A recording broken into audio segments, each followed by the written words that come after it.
Swathi Rajini right sir ஒய்ஃப்க்கு எத்தனை months ஆகுது இப்போ? ஜனவரி பிப்ரவரி அக்டோபர் 4 months டாக்டர். பிபி டேப்லெட் எடுத்தாங்களா? பிபி இருக்கா? அவங்க உயிருக்கு என்ன ஆபத்து இல்லையே. நீங்க இப்படி இருந்தீங்கன்னா தான் சார் அவங்க உயிருக்கு ஆபத்து. இப்படிதாங்க நிறைய ஹஸ்பண்ட்ஸ் இருக்காங்க. பிரெக்னெண்டா இருக்கும்போது ஒய்ஃபை எப்படி கேர் பண்ணணும் அப்படின்ற ஃபியூ டிப்ஸ் சொல்றேன், கேட்டுக்கோங்க. ஸோ நம்பர் 1, நீங்க உங்க ஒய்ஃபோட எம்பத்தட்டிக்கா இருக்கணும். பிரெக்னன்சி அப்போ ஹார்மோன்ஸ் எல்லாம் கண்ணா பின்னான்னு செக்ரீட் ஆகும். அவங்களுக்கு மூட் ஸ்விங்ஸ் நிறைய இருக்கும். அதை நீங்க புரிஞ்சுக்கணும், அதுக்கு ஏத்த மாதிரி நடந்துக்கணும். நம்பர் 2, அவங்க மெடிக்கல் ரெக்கார்ட்ஸ்லாம் உங்களுக்கு நல்லா தெரிஞ்சிருக்கணும்.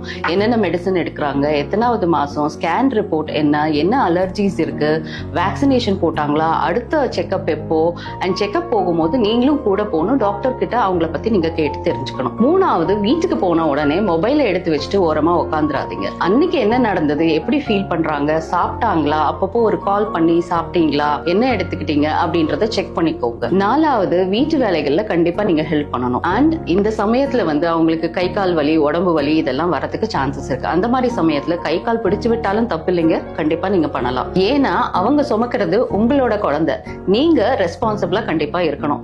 இந்த மாதிரி இர்ரெஸ்பான்சிபிளா இருக்கக்கூடாது. என்னாச்சு? நீங்க கேட்ட ஒவ்வொரு கேள்வியும் சிறப்பாக டாக்டர். நான் போறேன். எங்க போறீங்க? என் ஒய்ஃபை கேர் பண்ண போறேன்.